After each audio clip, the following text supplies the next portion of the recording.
part 2, Abang Sani sharing how to manage when you get big project. Dan guys, sharing part kedua. Alright, kami sudah dapat projek tersebut. Biasanya ada orang mereka tanya juga tu, projek sedemikian besar macam mana? You pandai kah? You pernah kah? Pernah buat kah?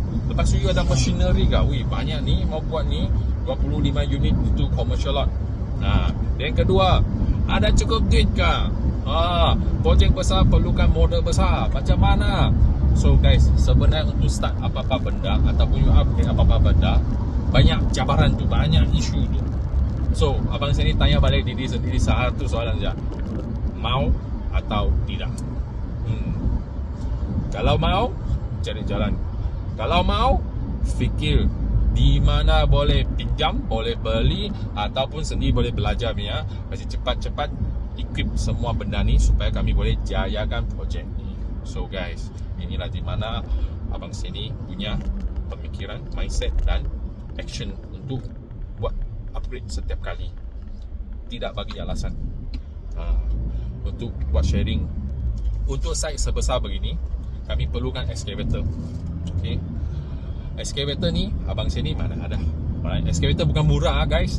Excavator kau baru size yang 200 tu, untuk site yang besar dia sekitar 400 lebih ribu. 400 ribu lebih. Macam mana pergi beli? Memang ada. Tapi jangan lupa ada loan. Tapi sememangnya untuk buat loan ni, anda kena sedia anda punya profile cantik, company kena bagus, cash flow kena okey. Ini kena buat dari dulu hingga sekarang. So dan kedua, mau beli, macam mana beli? Baru terlampau mahal. Abang sini punya projek ialah 25 unit. Jangan-jangan nanti you buat habis projek kan, you untung satu excavator saja. Matai loh. Macam mana cover ke salary, macam mana mau bayar bank, betul tak? So abang sini pergi cari excavator second hand. Sama juga, abang sini bukan di line excavator ataupun di estate ataupun ada machinery punya kawan. Tiada. Menanya.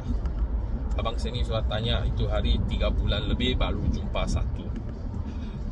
Abang sini pun tidak tahu excavator macam mana, pergi tengok. Pergi juga panggil mereka testing, cek semua hydraulic ada masalah tidak. Lepas tu tanya-tanya kawan-kawan yang buat machinery begini, macam mana consider okey ataupun macam mana tidak okey, jadi kami tidak beli. Stay tuned dengan Abang Sani for the next sharing.